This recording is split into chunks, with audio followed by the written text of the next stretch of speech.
So hello, good evening class. Okay, so this is the third lecture in the series of the bridge course which is being conducted for the 10th to 11th moving students. Okay, in the first lecture we have started the chapter which is fundamental unit of life, which is basically the chapter of 9 class. ठीक है, but हम थोड़ा सा advance लेके चल रहे हैं. और सेकंड लेक्चर में अपन ने देखा था डिफ्यूजन के बारे में अपन ने बात करी थी. ठीक है, कि डिफ्यूजन क्या होता है, क्योंकि बेसिकली अपन यहाँ पे बात करें प्लाज्मा मेम्ब्रेन से जो सब्सटेंस पास होते हैं. ठीक है, अपन ने प्लाज्मा मेम्ब्रेन टॉपिक स्टार्ट कर लिया था. उसमें अपन ये देख रहे थे कि सब्सटेंस जो है मूव करते हैं. ठीक है, तो पहले अपन ने बात करी थी गैसेस की. ठीक है, गैसेस के ऊपर जो कॉन्सेप्ट अप्लाई होता है दैट इज द डिफ्यूजन. ठीक है, मैंने आपको बताया था कि जितना भी हम गैसेस एक्सचेंज करते हैं, ऑक्सीजन हम इनटेक करते हैं और CO2 को हम बाहर एक्सेल करते हैं, रिलीज करते हैं. ठीक है, तो ये जो गैसेस एक्सचेंज हो रहा है हमारे सेल में, ये किस वजह से हो रहा है, ये डिफ्यूजन की वजह से हो रहा है. ठीक है, ये अपन ने सब बात कर ली थी. Now today we will be starting our new next topic which is osmosis. Okay, it is very very important topic. ठीक है, देखते हैं ऑस्मोसिस.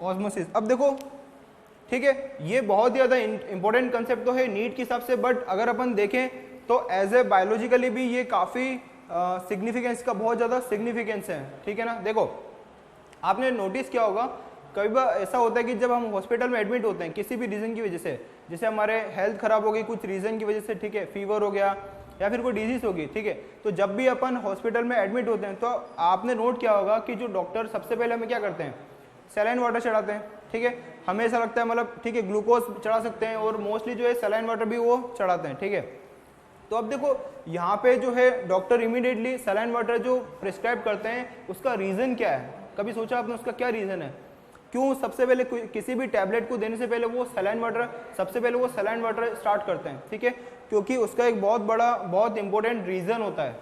देखिए हमारी बॉडी में देखो जो सेल होता है, तो सेल के बाहर और सेल के अंदर एक कंसंट्रेशन है, concentration of solute and solvent. ठीक है, सेल के अंदर और सेल के बाहर there is a relative concentration of solute and solvent. ठीक है, अगर ये कंसंट्रेशन इम्बैलेंस हो गई तो बहुत ज़्यादा डेंजरस कंडीशन क्रिएट हो सकती है.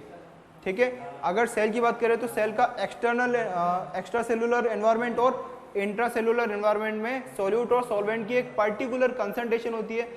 अगर वो कंसंट्रेशन मेंटेन नहीं हुई, ठीक है, तो क्या होगा, वाटर का मूवमेंट स्टार्ट हो जाएगा. ठीक है, वाटर का मूवमेंट स्टार्ट हो जाएगा. तो अब देखो इस वजह से जो है अगर वो इम्प्रॉपर मूवमेंट हुआ तो प्रॉब्लम हो सकती है. और यही जो पूरा कंसेप्ट अपन किस में पढ़ने वाले हैं, ऑस्मोसिस में पढ़ने वाले हैं.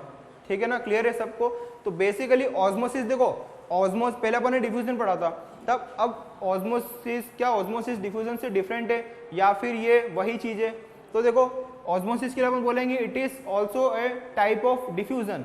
ठीक है ना, ऑस्मोसिस भी क्या है, टाइप ऑफ डिफ्यूजन है. First point, type of diffusion. ठीक है, क्लियर है. तो फर्स्ट पॉइंट तो हमारा क्लियर हो गया कि ये भी एक डिफ्यूजन का टाइप ही है. अब देखो जब मैंने ये बोल दिया कि ये डिफ्यूजन का टाइप है, तो एक चीज तो हमारी क्लियर हो जाती है कि यहाँ पे भी, क्योंकि अगर हम डिफ्यूजन का टाइप बोले तो definitely there will be some movement definitely. ठीक है ना, क्योंकि डिफ्यूजन में क्या होता है, हमने डिफ्यूजन में पढ़ा था, there is a spontaneous movement of substance from its high concentration to a region of its lower concentration. Movement तो हो रहा है और वो भी स्पॉन्टेनियस मूवमेंट हो रहा है. ठीक है, ये तो डिफ्यूजन की बात हुई. अब ऑस्मोसिस कैसे डिफरेंस है, देखो पहली बात तो यहाँ पे भी किसी ना किसी सब्सटेंस का मूवमेंट होगा. दूसरी बात यहाँ पे भी एक ग्रेडियंट डेवलप होगा, एक ग्रेडियंट प्रेजेंट होगा, तभी मूवमेंट होगा, स्पॉन्टेनियस मूवमेंट होगा. ठीक है ना, बट यहाँ पे एक बहुत बड़ा डिफरेंस है. ठीक है ना, क्या डिफरेंस है, चलिए देखते हैं. पहले इसकी एक बार अपन डेफिनेशन नोट डाउन कर लेते हैं. देखो इसकी डेफिनेशन लिख लेते हैं अपन. व्हाट इज डिफ्यूजन, प्रॉपर इसकी डेफिनेशन नोट डाउन कर लेते हैं. देखिए osmosis is the movement of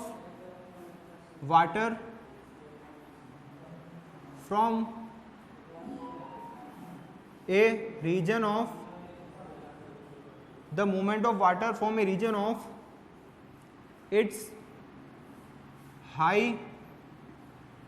concentration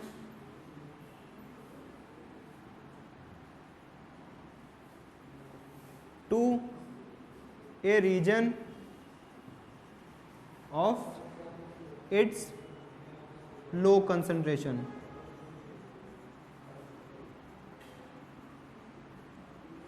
ठीक है, देखो मैंने क्या लिखा अभी तक, what is osmosis, it is a movement of water from a region of its high concentration to a region of its low concentration. तो देखो यहां तक तो ये बिल्कुल डिफ्यूजन वाली बात होगी, तो फिर डिफरेंस क्या रहा, यहां तक जो हम बात कर रहे हैं ये तो सेम हमने डिफ्यूजन नहीं बोला था कि हाई कंसंट्रेशन से लो कंसंट्रेशन की तरफ मूवमेंट हो रहा है, तो ये तो बिल्कुल सेम डिफ्यूजन हो गया। बट नहीं, अभी यहाँ पे डेफिनेशन जो है वो इनकम्प्लीट है, अभी इसमें मेजर एक पॉइंट बाकी है। देखो क्या मेजर पॉइंट है, the movement of water from a region of its high concentration to a region of its low concentration through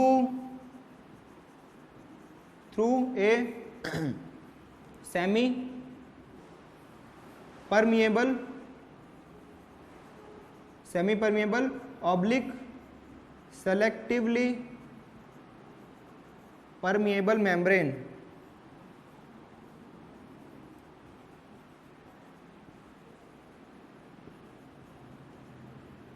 ठीक है ना, तो आई थिंक आपको जो है डिफरेंस यहाँ पे क्लियर हो गया होगा। यहां तक तो हमने कॉमन बात करी थी कि मूवमेंट ऑफ सब्सटेंस हो रहा है from a region of its high concentration to a region of its low concentration, यानी कि सिंपल लैंग्वेज में बात करें तो जहां पे कंसंट्रेशन ज्यादा है वहां से मूव करेगा जहां पे कंसंट्रेशन लो है, हाई से लो कंसंट्रेशन। ठीक है, तो एक दो डिफरेंस यहाँ पे ये आ गया कि यहाँ पे देखो मैंने डिफ्यूजन में आपको बताया था कि चैम्बर ए और चैम्बर बी के बीच में कोई गैप नहीं, कोई वॉल नहीं है, तो सिंपल सब्सटेंस मूव कर सकता है एक चैम्बर से दूसरे चैम्बर में। बट यहाँ पे दोनों चैम्बर के बीच में एक मेम्ब्रेन है, और कौन सी मेम्ब्रेन है, सेमी परमेबल और सेलेक्टिवली परमेबल मेम्ब्रेन है। ठीक है, सेमी परमेबल मेम्ब्रेन क्या होती है, सेलेक्टिव परमेबल मेम्ब्रेन क्या होती है, ये भी अपन बात कर लेंगे इन ब्रीफ। ठीक है ना, क्लियर है, but there is a membrane, there is definitely a membrane across which the water is passing through. ठीक है ना, यहां तक क्लियर है। अब देखो होता क्या, इसको अपन देखते हैं। तो देखो हम क्या कह रहे हैं, सपोज ये चैम्बर ए है, ठीक है, चैम्बर ए और चैम्बर बी, यहां तक क्लियर है।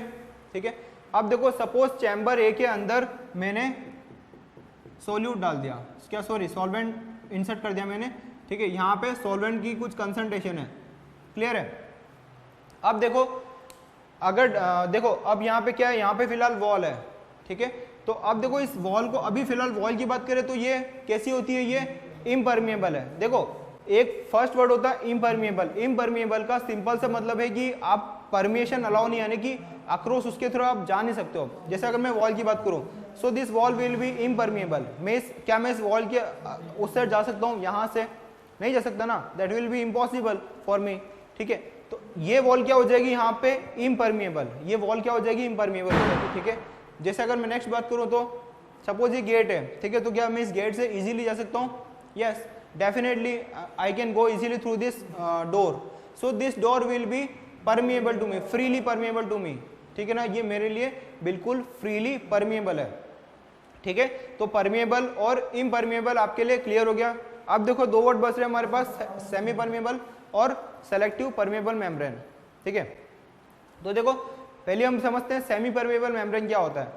सेमी परमेबल मेम्ब्रेन वो मेम्ब्रेन होती है जो कि सोल्यूट और सॉल्वेंट में से सिर्फ एक को अलाउ करती है, that will be the solvent. देखो बेसिक सा कंसेप्ट है, सॉल्यूशन आप सब जानते हैं, सॉल्यूशन क्या होता है, इट इज ए सॉल्यूशन के अंदर दो कंपोनेंट होते हैं बेसिकली, कोई भी सॉल्यूशन हो। ठीक है, चाहे आपका जैसे गर्मी की बात करें तो आप शुगर सॉल्यूशन, मतलब शुगर सॉल्यूशन होता है आपका। ठीक है, एक लेमोनेड होता है, आप एक लेमन वाटर आप ड्रिंक करते हो, शुगर वाटर आप ड्रिंक करते हो। ठीक है, तो कोई भी सॉल्यूशन हो बेसिकली उसमें दो कंपोनेंट होते हैं, कौन कौन से, first is solute and second is solvent. Clear है, सॉल्यूट और सॉल्वेंट से मिलकर बनता है हमारा सॉल्यूशन, कोई भी सॉल्यूशन हो।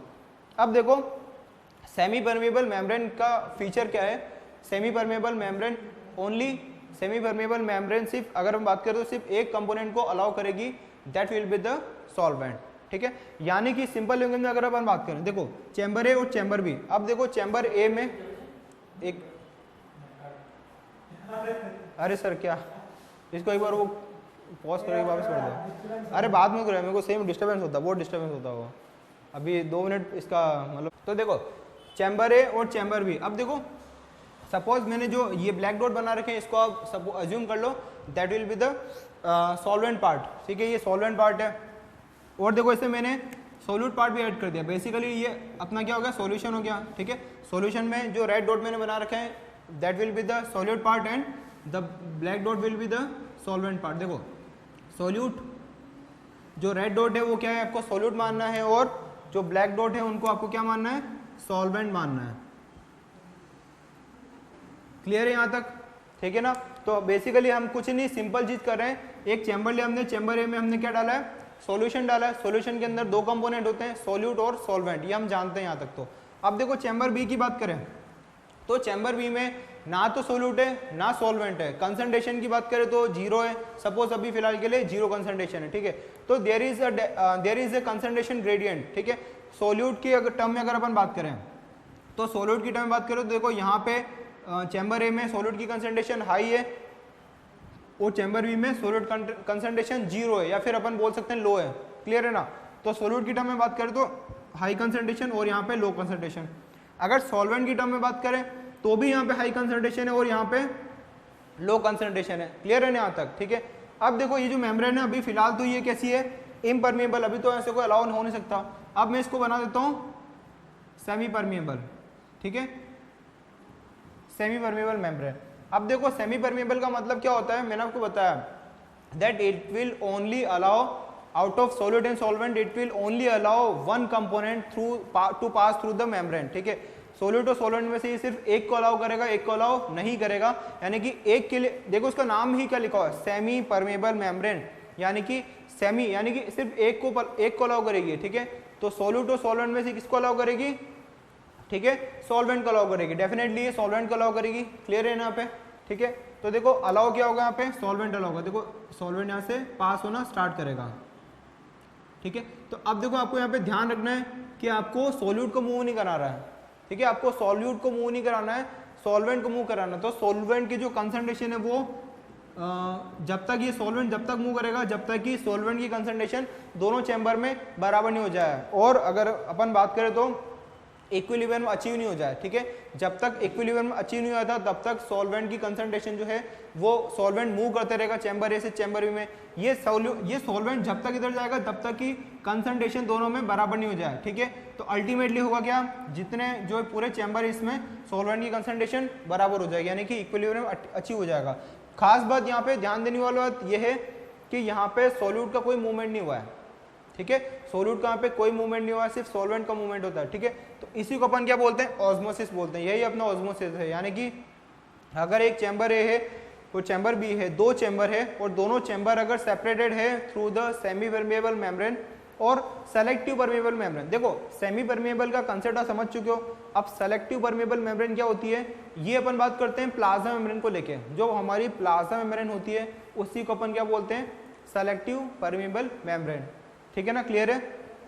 देखो डिफरेंस ऐसा नहीं है कि selective permeable membrane is the same thing as semi permeable membrane, ऐसा नहीं है, दोनों डिफरेंट होती है। बस देखो फर्क कितना सा है कि जो सेलेक्टिव परमेबल मेम्ब्रेन है वो सेलेक्टिवली अलाउ कर रही है किसी सब्सटेंस को, ठीक है ना।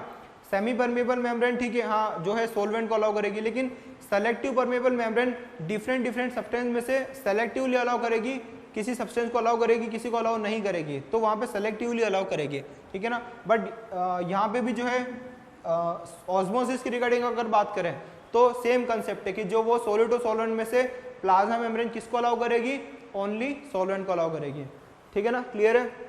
क्योंकि देखो नॉर्मली अपन जानते हैं, एक अगर मॉलिक्यूलर लेवल पे देखें तो अपन जानते हैं कि देखो सॉलिड एज कंपेयर टू मतलब लिक्विड की बात करें तो लिक्विड की काइनेटिक एनर्जी थोड़ी सी ज़्यादा होती है, लिक्विड की मूवमेंट थोड़ी सी ज़्यादा होती है ना, और लिक्विड से ज़्यादा मूवमेंट होती है गैस की। इसीलिए अपन बात कर पा रहे थे कि डिफ्यूजन में जो है मूवमेंट किसका होता है, गैस का होता है, इसीलिए अपन बात कर पा रहे थे, क्योंकि काइनेटिक एनर्जी के ऊपर डिपेंड है। देखो ऐसा नहीं है कि जो है यहाँ से रास्ता खुल गया तो ये मतलब मॉलिक्यूल्स इधर से उधर चले जाएंगे। एक्चुअल में होता क्या है कि देखो ये जो जितने भी मॉलिक्यूल्स है, देखो जितने भी मॉलिक्यूल्स हैं, तो इसमें से अगर सॉल्वेंट की बात करें तो सॉल्वेंट के मॉलिक्यूल्स इधर से उधर मूव कर रहे होते हैं। अपन जानते हैं वाटर की मॉलिक्यूल जो है मूव कर रहे होते हैं क्योंकि उनमें काइनेटिक एनर्जी होती है, कुछ अमाउंट में उनके अंदर काइनेटिक एनर्जी होती है, डेफिनेटली होती है, ठीक है। तो अब वो जो काइनेटिक एनर्जी वो उनको अलाउ करती है मूवमेंट, ठीक है। उसकी जो मूवमेंट, किसी मूवमेंट के लिए देखो एनर्जी तो चाहिए ना, ठीक है। तो सॉल्वेंट के मॉलिक्यूल्स के पास काइनेटिक एनर्जी होती है, इस वजह से वो इधर उधर मूव कर रहे होते हैं, इधर उधर जा रहे होते हैं, ठीक है ना। इमेजिन करो ये क्लास है, इसमें बच्चे इधर से उधर भाग रहे हैं, इधर से उधर भाग रहे हैं, ठीक है। जैसे ही अगर मैंने गेट खोल दिया तो अब जो फास्ट भागने वाले बच्चे हैं, जो फास्ट मूवमेंट करने वाले बच्चे, वो एकदम से निकल जाएंगे, क्लियर है ना। और जो धीरे चलने वाले बच्चे, जो हिल ही नहीं सकते, वो यहीं के यहीं रह जाएंगे। सेम कंसेप्ट यहाँ पे होता है, जो सॉल्वेंट के मॉलिक्यूल है वो इधर उधर मूवमेंट कर रहे होते हैं क्योंकि उनकी काइनेटिक एनर्जी ज़्यादा होती है, ठीक है। तो जैसे उनको यहाँ पे ऐसा ओपनिंग मिलती है तो वो रश करते हैं फटाफट वहाँ पे जहाँ पे कंसंट्रेशन इसकी लो है, ठीक है। तो नेट मूवमेंट किसका होगा, नेट मूवमेंट होगा from chamber A to chamber B, ठीक है। यहाँ तक क्लियर है। अब देखो इस कंसेप्ट को समझने के लिए अपन को कुछ एग्जांपल और देखने पड़ेंगे, ठीक है। यहाँ तक तो हम समझ गए, अब चलो कुछ एग्जांपल देखते हैं। जैसे देखो ये तो हो गया अपना फर्स्ट, सेकंड देखो, सेकंड बात करते हैं।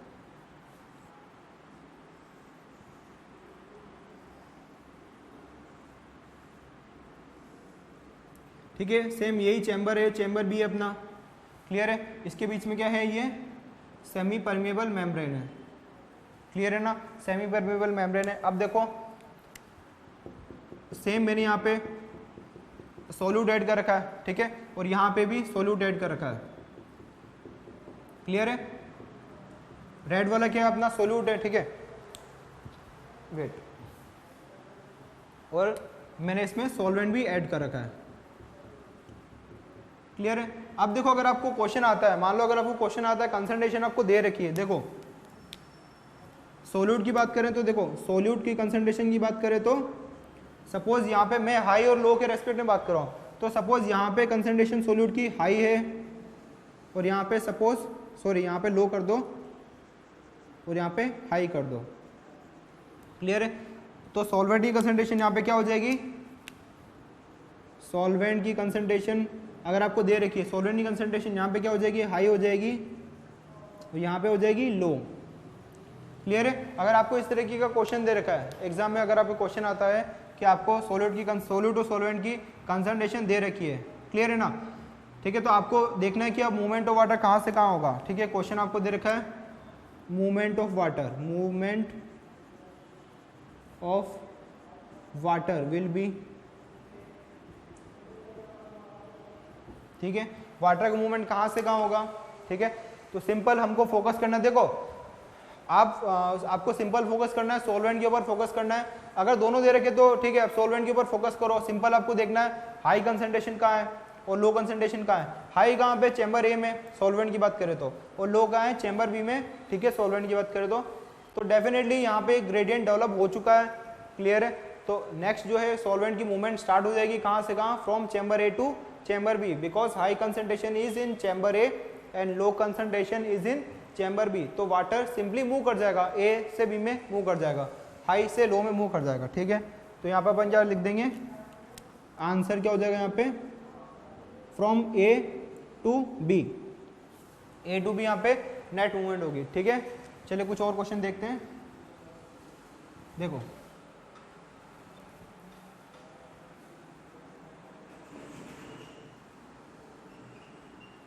क्वेश्चन 1 डाल देते हैं इसको, क्वेश्चन 2, ठीक है। देखो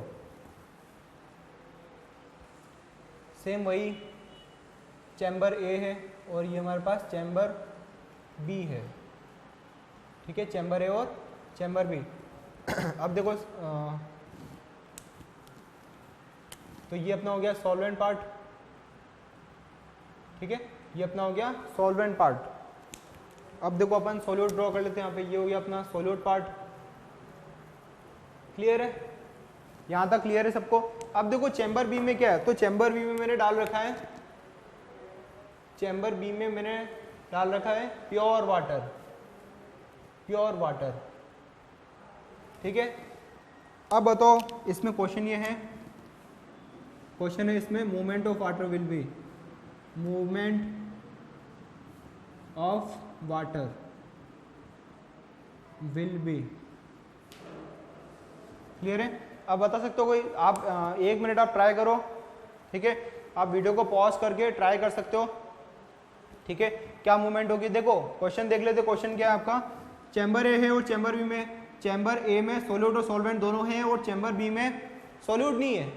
चैम्बर बी में क्या नहीं है? सोल्यूट नहीं है, सिर्फ प्योर वाटर है। मैंने सॉल्वेंट भी नहीं बोल रखा, मैंने बोल रखा है यहाँ पे प्योर वाटर है। ठीक है ना, क्लियर है यहाँ पे, क्लियर है। अब बताओ मूवमेंट ऑफ वाटर कहाँ से कहाँ होगी? ठीक है, मैंने बोल रखा है चैम्बर बी में कोई सोल्यूट नहीं है, उसमें सिर्फ प्योर वाटर है। ठीक है, तो आप सब ने अगर सॉल्व कर लिया होगा, चलो देखते हैं इसको। तो देखो सेम वही करते हैं, सोल्यूट की कंसंट्रेशन कहाँ ज़्यादा है? यहाँ पे ज़्यादा है, और सोल्यूट की कंसंट्रेशन चैम्बर बी में 0 है ही नहीं। सॉल्वेंट की बात करें तो देखो यहाँ पे तो सॉल्वेंट कंसंट्रेशन तो यहाँ पे दिख रही है ना, चैम्बर ए में अपन को सॉल्वेंट कंसंट्रेशन तो दिख रही है, बी का क्या, वहाँ पे भी तो सॉल्वेंट है, वहाँ पे तो इनफैक्ट प्योर वाटर है। तो देखो ऐसे केस में जब भी आपको दो चैम्बर जब सेपरेट कर रखे हैं, दो चैम्बर जब सेपरेट कर रखे हैं थ्रू ए सेमी परमेबल और सेलेक्टिव परमेबल मेम्ब्रेन, और अगर एक चैम्बर के अंदर, ध्यान रखना, एक चैम्बर के अंदर अगर प्योर वाटर भर रखा है, प्योर वाटर, ठीक है, तो प्योर वाटर, देखो जो प्योर वाटर होता है वो किसी भी सॉल्यूशन के सॉल्वेंट से तो ज़्यादा ही होगा। समझ में आ रहा है आपको? देखो यहाँ पे दो चैम्बर है, अब यहाँ पे प्योर वाटर है और यहाँ पे एक मिक्सचर है, तो देखो चैम्बर बी में जो सॉल्वेंट है ना, अपन को बेसिकली फाइंड क्या करना है कि सॉल्वेंट की कंसंट्रेशन हाई कहाँ पे है। ठीक है, सॉल्वेंट की कंसंट्रेशन हाई कहाँ है और लो कहाँ है। अब हाई और लो कैसे पता करेंगे?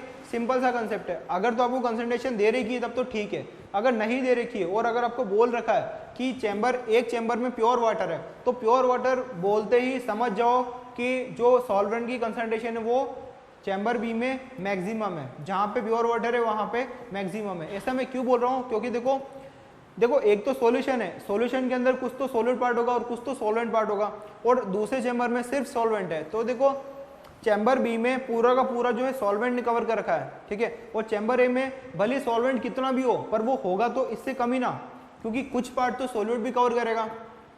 समझ में आ रहा है सबको? ठीक है, एक चैम्बर ए है और चैम्बर बी है, ठीक है, तो चैम्बर बी में अगर प्योर सॉल्वेंट है, प्योर वाटर है, ठीक है, और चैम्बर ए में सॉल्वेंट प्लस सोल्यूट है, तो ये सॉल्वेंट चाहे कितना भी हो पर रहेगा तो इससे कम ही ना।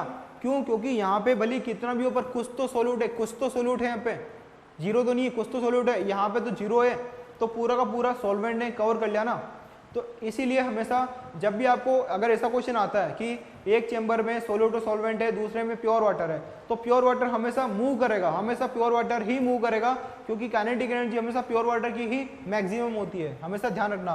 क्लियर है? यहाँ पे जो है ये जो वाटर है, इन वाटर की काइनेटिक एनर्जी कम होगी कंपेयर टू दिस, ठीक है, तो यहाँ पे मूवमेंट ऑफ वाटर क्या आ जाएगा? आंसर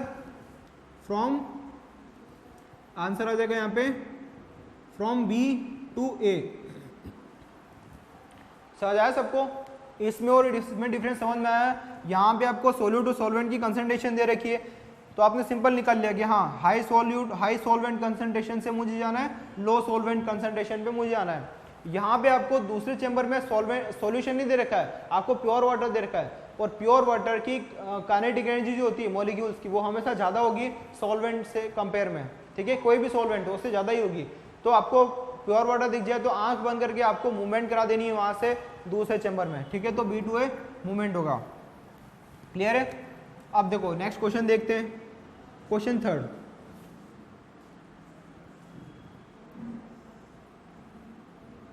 चैम्बर ए और चैम्बर बी,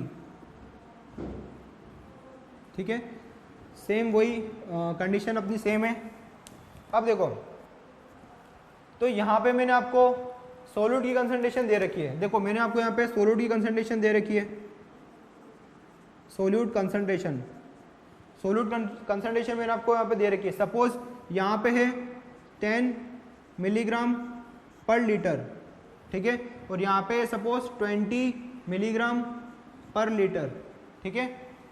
चैम्बर ए में सोल्यूट कंसंट्रेशन कितनी है? सोल्यूट की कंसंट्रेशन बोल रहा हूँ मैं, ना सॉल्वेंट की ना सॉल्यूशन की, मैं सोल्यूट की कंसंट्रेशन की बात कर रहा हूँ। तो देखो सोल्यूट की कंसंट्रेशन चैम्बर ए में कितनी है? 10 मिलीग्राम पर लीटर। आप तो बेसिकली देखो मिलीग्राम पर लीटर का आप इग्नोर मारो, आप तो बस नंबर पे ध्यान दो।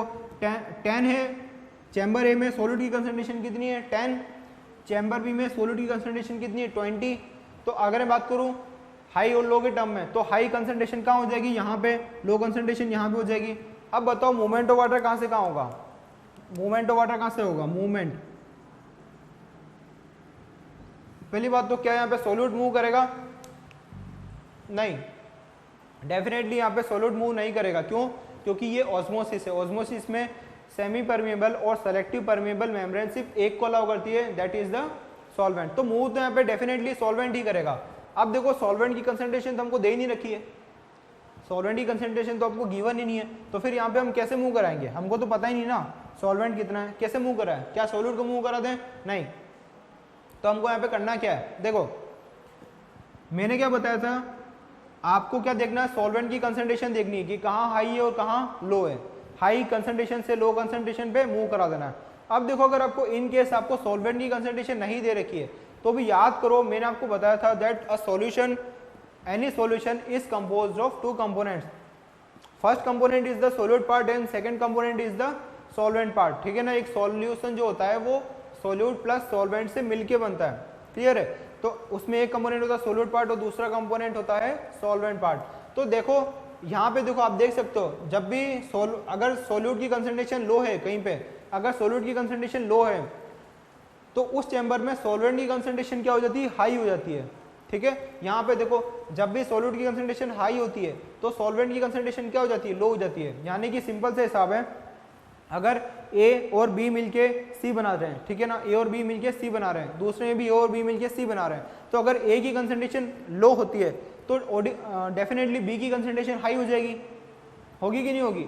सेम उसी तरीके से अगर बी की कंसंट्रेशन लो है तो ऑटोमेटिकली ए की कंसंट्रेशन हाई हो जाएगी। मतलब दो कंपोनेंट से मिलके अगर कोई थर्ड सब्सटेंस बन रहा है तो दोनों कंपोनेंट में से अगर एक की कम हो रही है कंसंट्रेशन तो दूसरे की ज़्यादा हो जाएगी, दूसरे की कम हो रही है तो पहले वाले की ज़्यादा हो जाएगी, ये रिलेटिव कंसंट्रेशन चलती रहती है, ठीक है। तो देखो अगर आपको सॉल्वेंट की कंसंट्रेशन नहीं दे रखी है तो आप तो छोड़ो उसको, तो हटाओ, नहीं दे रखी तो कोई दिक्कत नहीं, आप तो फोकस करो सॉल्यूट के ऊपर, क्योंकि देखो सॉल्यूट की कंसंट्रेशन अगर यहाँ पे लो है और यहाँ पे हाई है तो डेफिनेटली सॉल्वेंट की कंसंट्रेशन, देखो सॉल्वेंट की कंसंट्रेशन क्या हो जाएगी, आपको भले सॉल्वेंट की कंसंट्रेशन नहीं दे रखी हो, ठीक है, आपको भले सॉल्वेंट की कंसंट्रेशन नहीं दे रखी हो बट फिर भी आप बता सकते हैं कि अगर यहाँ पे सॉल्वेंट की कंसंट्रेशन देखो यहाँ पे लो है और यहाँ पे हाई है, सॉल्यूट की टर्म में बात करें तो सॉल्वेंट की टर्म में बात करें तो क्या हो जाएगी, यहाँ पे हाई हो जाएगी और यहाँ पे लो हो जाएगी,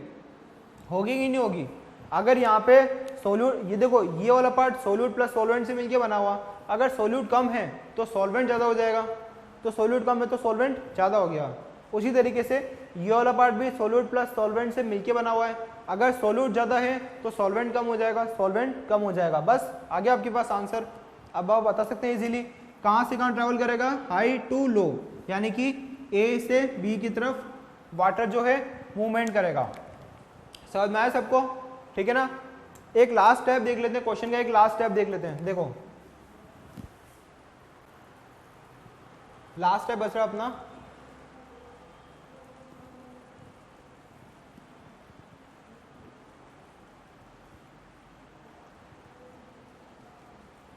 ठीक है। देखो अब यहाँ पे देखो मैंने यहाँ पे आपको कंसंट्रेशन दे रखी है, मैंने यहाँ पे आपको दे रखी कंसंट्रेशन इजिकल्स टू, देखो यहाँ पे कंसंट्रेशन है 10 मिलीग्राम पर लीटर और चैम्बर बी में जो कंसंट्रेशन है वो है कितनी, 15 मिलीग्राम पर लीटर, ठीक है।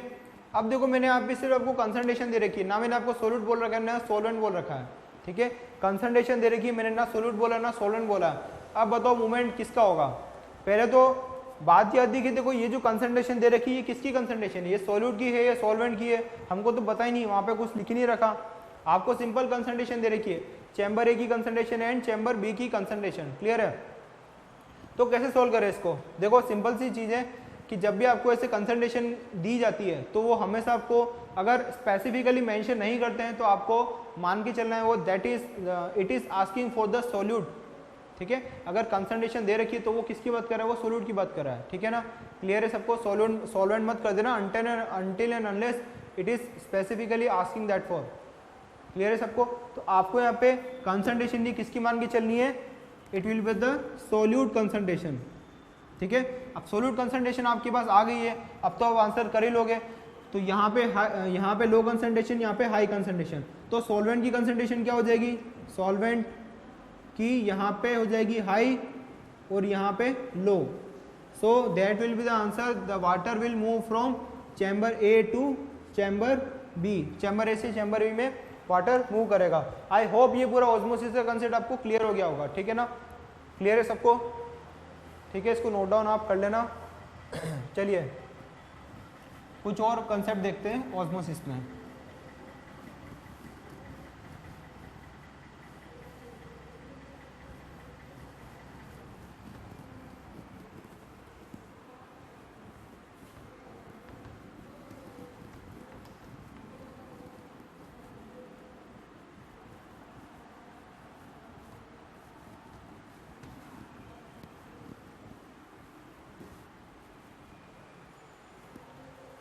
ठीक है, अब देखो तो क्या होगा अगर हम एक सेल को प्लेस करते हैं, देखो अगर हम एक सेल को प्लेस करते हैं, देखो यहाँ पे हमारे पास 3 अलग अलग सॉल्यूशन है, ठीक है, चलिए देखते हैं।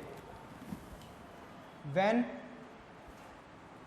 अ सेल प्लेस्ड इन, यहाँ पे हमारे पास 3 अलग अलग कंसंट्रेशन है। देखो फर्स्ट जो है हमारे पास हाइपोटोनिक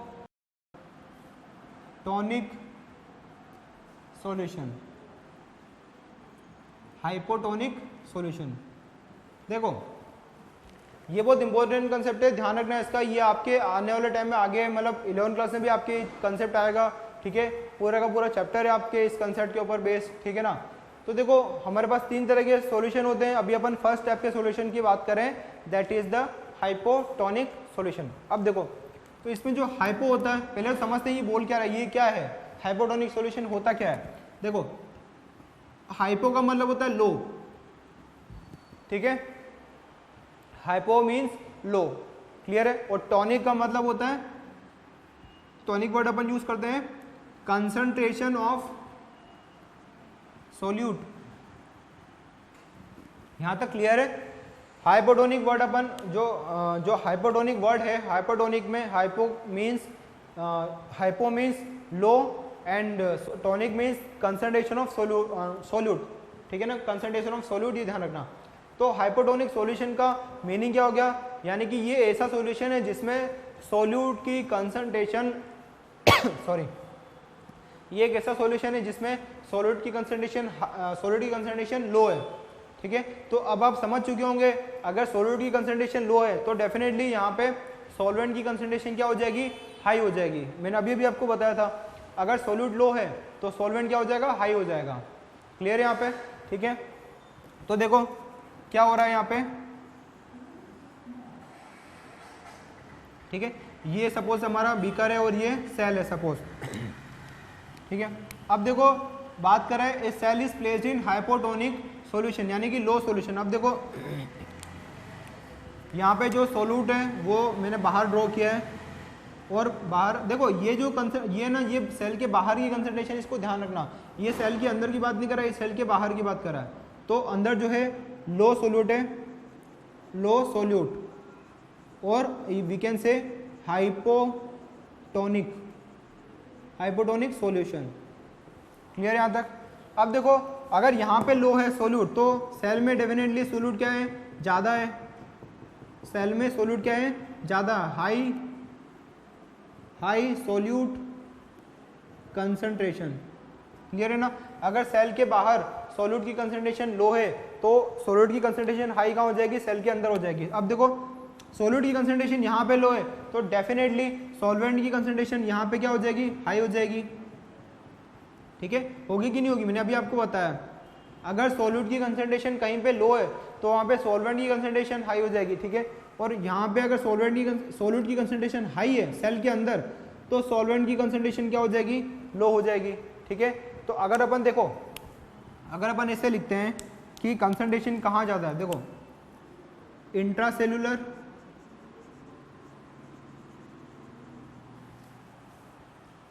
सॉरी, और एक्स्ट्रा सेलुलर, ठीक है। इंट्रासेलुलर अगर अपन बात करें देखो सोल्यूट के टर्म में, तो सोल्यूट कहाँ ज़्यादा है, ये कौन सा सॉल्यूशन है, हाइपोटोनिक, यानी कि कम सोल्यूट। कम सोल्यूट कहाँ पे, सेल के अंदर या सेल के बाहर। तो सेल के बाहर क्या है, यहाँ पे लो है, और सेल के अंदर क्या है, हाई है। क्लियर है। सॉल्वेंट की बात करें तो वैसे तो हमारा यहीं से आंसर आ जाएगा, पर चलो लिख लेते हैं। सॉल्वेंट की बात करें तो सॉल्वेंट यहाँ पे क्या हो जाएगा, लो हो जाएगा, और यहाँ पे हाई हो जाएगा। बस हमें मिल गया। सॉल्यूट और सॉल्वेंट की रिलेटिव कंसंट्रेशन हमें पता पड़ चुकी है इन द। अब देखो यहाँ पे आपको ये चैम्बर ए मान के चलना, चैम्बर बी मान लो, मतलब दो चैम्बर यहाँ पे, ठीक है। इस तरीके से आप इसको अज्यूम कर सकते हो, जो मैंने आपको एग्जांपल समझाया चैम्बर ए और चैम्बर बी लेके, तो आप इसको मान लो चैम्बर ए, इसको मान लो चैम्बर बी। तो देखो सॉल्वेंट की हाई कंसंट्रेशन कहाँ है, यहाँ पे बाहर। तो डेफिनेटली वाटर जो है कहाँ से कहाँ मूव करेगा, from high concentration to low concentration. तो नेट मूवमेंट कहाँ से कहाँ होगा, सेल के बाहर से सेल के अंदर वाटर जो है मूव करेगा। ठीक है। अब देखो यहाँ पे इंपॉर्टेंट कंसेप्ट ये है कि ऐसा नहीं है कि यहाँ पे जो गेट है ये सिर्फ बाहर से अंदर आने वाले वाटर के लिए खुले, ऐसा नहीं है। एक्चुअल में इसका कंसेप्ट क्या है, देखो जो गेट है वो तो दोनों साइड के लिए खुले में, ऐसा नहीं है कि यहाँ के अंदर वाले वाटर के लिए बाहर जो एंट्री नहीं है। तो अंदर के जो वाटर है, मतलब जो सॉल्वेंट है वो तो सेल के अंदर से सेल के बाहर भी मूव करेगा, ऐसी बात नहीं है। पर देखो हो क्या रहा है, क्योंकि सॉल्वेंट की कंसंट्रेशन बाहर ज़्यादा है तो नंबर ऑफ मॉलिक्यूल्स बाहर ज़्यादा है, तो जितने ज़्यादा मॉलिक्यूल्स की कंसंट्रेशन जहाँ पे होगी वहीं के मॉलिक्यूल जो है नेट मूवमेंट कर पाएंगे। ठीक है। जैसे ये क्लास है, अगर इस क्लास में मान लो 100 बच्चे हैं, इन 100 बच्चों को बाहर निकलना है, ठीक है, लेकिन क्लास के बाहर 500 बच्चे खड़े हैं, उनको अंदर आना है, तो किसकी चलेगी, 100 बच्चों की चलेगी या फिर उन 500 बच्चों की चलेगी। डेफिनेटली 500 बच्चे जो है अंदर आएंगे, पहले वो अंदर आएंगे क्योंकि उनकी नंबर ज़्यादा है उनका। ठीक है ना, क्लियर है। तो जिसका नंबर ज़्यादा होगा नेट मूवमेंट जो है उस, जिसका नंबर ज़्यादा होगा नेट मूवमेंट उसी का होगा। तो नंबर ज़्यादा किसका है, बाहर वाले मॉलिक्यूल का। ठीक है ना, सॉल्वेंट का कंसंट्रेशन बाहर ज़्यादा है, तो नेट मूवमेंट कहाँ से का होगा, from extra cellular to intra cellular cell. ठीक है। अब देखो क्या होता है, अगर पानी सेल के अंदर जाएगा तो हो क्या रहा है, अल्टीमेटली हो क्या रहा है, अल्टीमेटली होगा ये कि जो सेल है वो फूल जाएगी, वो साइज उसका इंक्रीज हो जाएगी, सेल विल स्वेल। ठीक है। तो इसके लिए अपन लिख लेते हैं, ये अपन कंसेप्ट समझ चुके हैं। तो देखो होगा क्या, जब हाइपोटोनिक सॉल्यूशन में सेल को डालेंगे तो रिजल्ट क्या होगा, सेल इसमें हो जाएगा water will move inside the cell. एक तो पहला बात ये होगा कि वाटर जो है वो सेल के अंदर मूव करेगा, दूसरी बात सेल विल स्वेल, सेल जो है वो फूल जाएगा यहाँ पे। ठीक है ना, सेल क्या हो जाएगा यहाँ पे, फूल जाएगा। तो हाइपोटोनिक कंडीशन में जब अपन किसी सेल को रखते हैं तो सेल फूल जाती है, ये क्वेश्चन आता है। ठीक है ना, सेल को रखो या फिर आपकी जो रेजिन होती है, जो किशमिश होती है, उसको किशमिश को अगर आप रखोगे वो भी फूल जाएगी, आपने देखा होगा। ठीक है ना, कोई एक सूखी सी किशमिश है, किशमिश है ना, जो पिचकी सी होती है, उसको आप सॉल्ट वाटर में डाल दो और 5 घंटे बाद देखोगी वो आपको मतलब एकदम फूली हुई नजर आएगी। ऐसा क्यों हो रहा है, क्योंकि वाटर चला गया उसके अंदर। ठीक है, क्लियर है। चलिए क्विकली सेकंड कंसेप्ट देखते हैं अपना। सेकंड, अगर अपन सेल को प्लेस करें in the isotonic water, isotonic solution, isotonic solution. अब देखो आइसोटोनिक में आइसो का क्या मीनिंग हुआ, सेम। आइसो का मीनिंग क्या हो गया, सेम। और टॉनिक तो मैं आपको बता चुका हूं पहले, टॉनिक का मतलब क्या है, कंसंट्रेशन ऑफ सोल्यूट। ठीक है, तो ये क्या होगा, सेम कंसंट्रेशन ऑफ सोल्यूट और सॉल्वेंट। ठीक है, यहाँ पे कंसंट्रेशन जो है वो सेम होगी। तो देखते हैं, जब अपन इस चैम्बर के अंदर सेल को प्लेस किया तो जितना बाहर सॉल्वेंट उतना ही अंदर सॉल्वेंट। ठीक है, क्यों, ऐसा क्यों, क्योंकि जितना बाहर सॉल्यूट उतना ही अंदर सॉल्यूट। क्लियर है, समझ में आ गया सबको। तो जितना सॉल्यूट अंदर है उतना ही सॉल्यूट बाहर है, जितना सॉल्वेंट अंदर है उतना ही सॉल्वेंट बाहर है। तो नेट मूवमेंट क्या होगा, net movement of water equals to 0।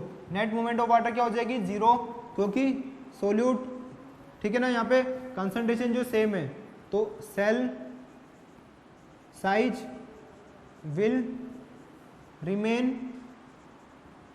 Same. i.e.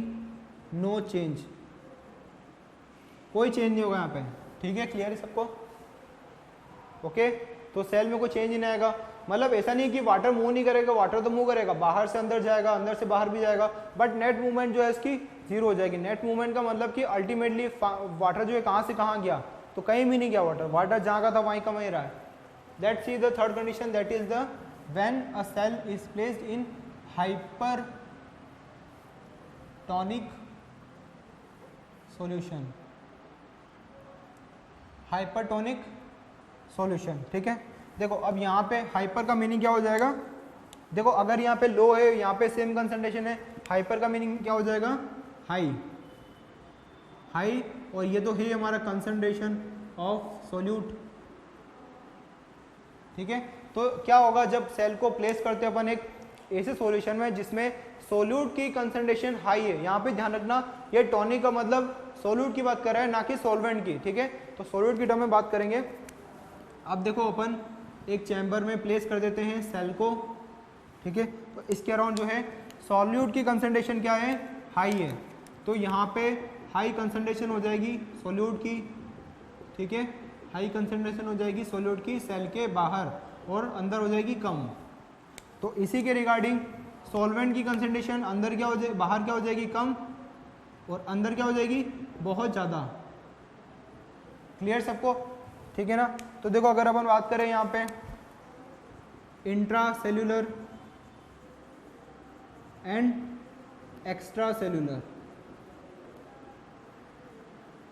यानी कि सेल के अंदर और सेल के बाहर, अगर मैं सोल्यूट की टर्म में बात करूं तो सोल्यूट की कंसंट्रेशन कहाँ है, सेल के अंदर ज़्यादा है या फिर सेल के बाहर ज़्यादा है, कहाँ है, देखो ये हमको क्या बता रहा है, hypertonic, high concentration of solute, कहाँ है ये बात कर रहा है, सॉल्यूशन की बात कर रहा है। तो सॉल्यूशन कहाँ है, सेल के अंदर या सेल के बाहर, सेल के बाहर है ना, तो सेल के बाहर हाई कंसंट्रेशन हो जाएगी, ठीक है, और सेल के अंदर लो कंसंट्रेशन हो जाएगी ऑटोमेटिकली, ठीक है।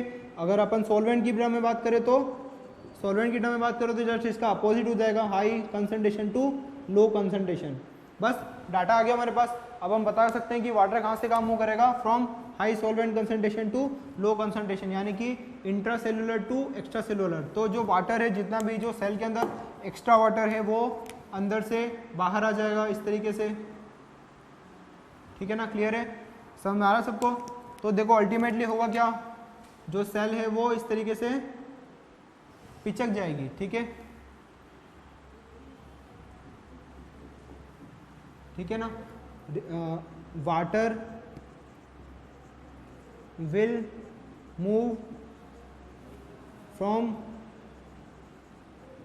Inside the cell to outside, ठीक है।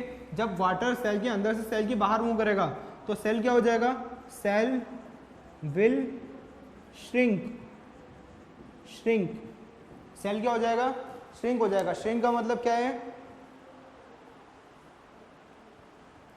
सेल विल श्रिंक, सेल क्या हो जाएगा, सिकुड़ जाएगा, ठीक है। जब मैंने आपको बताया, जब आपकी जो जैसे किशमिश होती है, किशमिश को आप, रेजिन को आप जो है एक हाइपोटोनिक कंडीशन में रखोगे तो वो फूल जाएगी, और उसी सेल को जब आप एक आइसोटोनिक में रखते हो तब कोई चेंज नहीं आएगा। लेकिन उसी फुली हुई रेजिन को अगर आप एक हाइपरटोनिक कंडीशन में रखते हैं तो क्या हो जाएगा, उसके अंदर का सारा वाटर बाहर आ जाएगा और वो पिचक जाएगी। जैसे एक बलून होता है, तो एक बलून को जो शेप है वो कौन प्रोवाइड कराता है, उसके अंदर की हवा, ठीक है ना।